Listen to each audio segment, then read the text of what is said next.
হরে কৃষ্ণ বন্ধুরা, ঘড়িতে এখন রাত 10টা বাজে। আমরা চলেছি আমাদের পেছনের পাড়ায় যে হরিনাম সংকীর্তন হচ্ছে সেটির একটু ছবি তুলতে। তো দেখুন, হরিনামের এখন অধিবাস শুরু হয়েছে। ঠাকুরমশাই বসেছেন পুজো করতে। সকাল থেকে পাড়ার সব মেয়েরা উপোস দিয়ে আছেন। তারা পুজো শেষ হলে সব উপোস ভঙ্গ করবেন। এটি ছিল হরিনামের প্রথম দিন রাত্রিরে। তো আমরা তার পরের দিন রাত্রিরে সকলে মিলে বেরিয়েছি, হরিনাম শুনতে যাচ্ছি। দেখুন, আমার স্বামী, আমার মেয়ে, আমার বৌমা, পুচকে একটি নাতি আর আমরা কয়েকজন মিলে রাত্রিরে বেরিয়েছি হরিনাম সংকীর্তন শুনতে। তো যেহেতু অনেক রাত হয়ে গেছে, সেজন্য এখন খুব একটা লোকজনও নেই।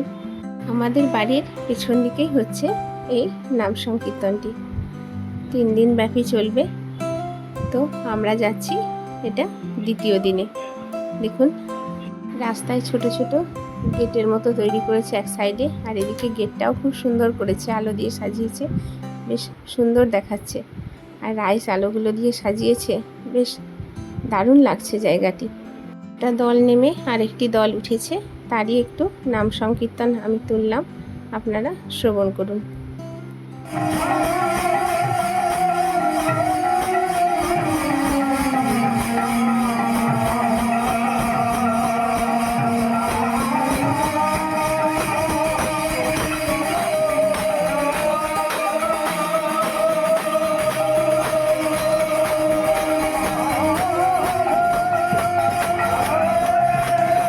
রাত প্রায় 11টা বেজে গিয়েছিল। তাই আমার ছোট নাতিটি বাড়ি যাওয়ার জন্য বায়না করছিল বলে আমরা আর বসলাম না, চলে এলাম। এখানে প্রতিদিনই দুপুরে নরনারায়ণ সেবা করা হচ্ছিল এবং রাত্রিরেও খাওয়া দাওয়ার আয়োজন করা হয়েছিল। তো পরের দিন বিকালে আমি গিয়ে পাড়ার মেয়েদের একটু ছবিটি তুললাম। সকলে মিলে আনাজ কাটতে বসেছে। দেখুন, ডেকোরেশনের সব জিনিসপত্র এসেছে, অনেক কাঠ রাখা আছে রান্না বান্নার জন্য। এদিকে এত কুমড়ো কাটা হয়েছে, বরবটি কাটছে। সকলে মিলে একটু আনন্দ করে কটা দিন কাটিয়ে দিল।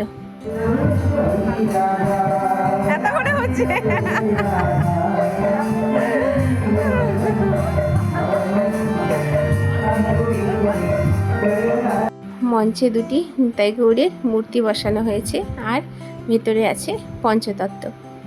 পরদিন সকালে পাড়ার মেয়েরা আবির খেলতে খেলতে সব নাচ করছে। দেখুন,